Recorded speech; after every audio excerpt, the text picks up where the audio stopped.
She stood quietly at the back of the hall, clutching her worn-out purse, eyes shining with tears as her son's name echoed through the speakers. Before she could clap, two guards stepped forward. "Ma'am, you're not supposed to be here." They didn't know who she was, or who was about to walk through those doors. Morning sunlight filtered through thin curtains, casting a golden glow across the small kitchen. Mary adjusted her son's photo on the counter. A young man in uniform, smiling wide. It had been 3 long years since she last hugged him. 3 years since he left for Navy SEAL training. She'd raised him alone after her husband's accident overseas. Life had been unkind, but she faced it with quiet dignity. The town knew her as the cleaning lady, the woman who never complained, who worked double shifts so her boy could dream bigger than she ever could. That morning, she stood before the mirror, smoothing the wrinkles of her only decent dress. It wasn't new, but it was clean, pressed with care. She slipped her feet into scuffed shoes and clutched the invitation card her son had mailed her. To Mom, my reason to keep going. The drive to the base was long, but her heart raced with pride. This was her day too, proof that love, sacrifice, and patience still meant something. But she didn't know that before it ended. The world would learn that lesson through her. The ceremony hall buzzed with excitement. Rows of crisp uniforms, shiny medals, and polished shoes filled the room. Families sat in perfect lines, dressed in elegance. When Mary entered, the contrast was sharp. Her faded blue dress and small handbag drew a few curious stares. She smiled politely, nodding at the usher who barely looked her way. She found a seat near the back. She didn't need to be seen. She just wanted to see him. When the music started and the announcer's voice echoed, Mary's heart thumped. One by one, young men in uniform walked across the stage, receiving their insignias. Then she saw him, tall, confident, in full SEAL dress. Her hands trembled, eyes watering. She whispered to herself, "That's my boy." Just then, 2 security guards began walking down the aisle. One pointed at her, frowning. She didn't think much of it until they stopped right in front of her. "Ma'am," one said stiffly, "you're sitting in a restricted section. This area is for families of graduates only." Mary blinked. "But I am family. My son." "I'm sorry," the second interrupted. "We'll have to ask you to move or leave." Whispers rippled through the crowd. Heads turned. Mary's cheeks flushed crimson. She clutched her purse tighter, voice shaking. "Please, there must be some mistake. My son is." But they didn't listen. They gestured for her to stand. And as she rose, the hall's proud applause faded into an uncomfortable silence. Mary tried to stay calm. "Sir, please," she said softly. "My son's name is Jake Daniels. He's graduating today." The guards exchanged glances. One scoffed, "Then where's your badge, ma'am?" "I didn't know I needed one. He just sent me the invitation." "Without clearance, you can't stay here." The other guard motioned toward the exit. "Let's go quietly, please." Mary's throat tightened.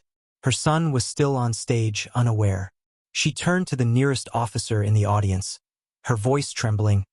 "Can you tell him his mother's here?" He just looked away. The guards each took an arm, not rough but firm. As they led her down the aisle, Mary kept her head down, whispering, "I'm sorry, Jake." But then, halfway to the door, she heard her name, sharp and strong. "Mom!" Every head turned. Jake had stepped off the stage. His commanding officer tried to stop him, but the young SEAL's eyes were locked on the 2 men escorting his mother. "What's going on here?" he said, voice controlled but dangerous. The guards froze. The ceremony stopped, and a tension thicker than silence filled the air. Jake walked forward, boots striking the floor like thunder. Behind him, 5 other SEALs followed, his team, brothers forged by fire and training. "Sir, please return to your position," one of the guards stammered. Jake didn't even look at him. "Why are you touching my mother?" The room fell still. Cameras turned. The commanding officer at the podium stepped closer, curiosity in his eyes. "Son, this woman was sitting in a restricted section," the guard explained quickly. "We were told."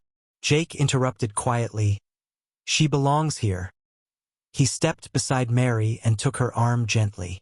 She's the reason I made it through Hell Week. The reason I'm standing here. If anyone deserves this seat, it's her. For a moment, no one moved. Then one of the SEALs beside Jake turned toward the guards. His voice was low, firm. Stand down. The guards hesitated, then stepped back, their faces red. Jake looked at his mother and whispered, "You okay?" Mary nodded weakly, tears streaming. "I didn't want to cause trouble." Jake smiled. "You didn't. You just reminded them who raised a SEAL." The commanding officer stepped down from the stage, his boots echoing. He looked at Mary, then at Jake. "Mrs. Daniels," he said with deep respect, "on behalf of the Navy and the men your husband once served with, thank you." Then he saluted, and one by one, every SEAL in the hall followed. The audience rose to their feet. For the first time, Mary didn't feel small. She felt seen. When the ceremony resumed, the air was different, softer, humbler. Every eye stayed on Mary as Jake returned to his seat, a quiet smile on his face. When his name was finally called, the applause was thunderous. But instead of walking straight to the officer, Jake walked off the stage, toward the back row. He stopped in front of his mother, handed her his graduation certificate, and said, "This belongs to you." Mary tried to speak, but emotion caught her throat. Jake continued, "You did this. Every shift, every prayer, every sacrifice. I only wore the uniform. You built the man inside it." Tears rolled freely now. The crowd stood again. Even the guards looked away in shame. The commanding officer walked over once more, handing Mary a folded flag. Her husband's memorial flag, returned with honor. "Your husband served with pride," he said softly. "Your son carries that same courage. You've served this country in your own way through love." Mary pressed the flag to her heart, whispering, "He'd be proud." That night, the photo on her kitchen counter gained a new frame. One with two men in uniform, and the simple woman who never asked for recognition but earned every bit of it. After the ceremony, Mary sat by the pier overlooking the calm water. The sun was dipping low, streaking the sky with orange and violet. Jake joined her, no medals, no crowd, just mother and son. For a long time, they said nothing. The waves spoke softly, the same way life sometimes does after the storm ends. Finally, Jake broke the silence. "I wanted to punch them, you know," he said with a laugh. "But seeing you stand there, calm, proud, that's what strength really looks like." Mary smiled faintly. "I didn't want to ruin your moment." He shook his head. "You made it better." She turned toward him, eyes glistening. "Your father used to say, respect isn't given by rank. It's earned by how you treat others." Jake nodded slowly. "Guess they learned that today." They sat quietly again, the folded flag resting on her lap, the certificate beside it. Mary looked out at the horizon and said softly, "You don't need to wear medals to deserve respect. Sometimes, it's enough to walk through life with love and let the world catch up." As the camera pulls back, the pier grows smaller beneath the painted sky. Narrator voiceover. In a world full of uniforms and titles, it's easy to forget the quiet heroes, the ones who never asked for honor but lived in a way that defined it. Mary didn't fight back with anger.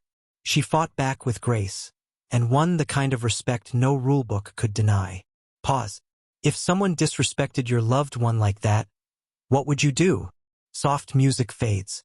The screen closes on the image of the flag resting on Mary's lap, a symbol of service, sacrifice, and love that outlasts all ranks.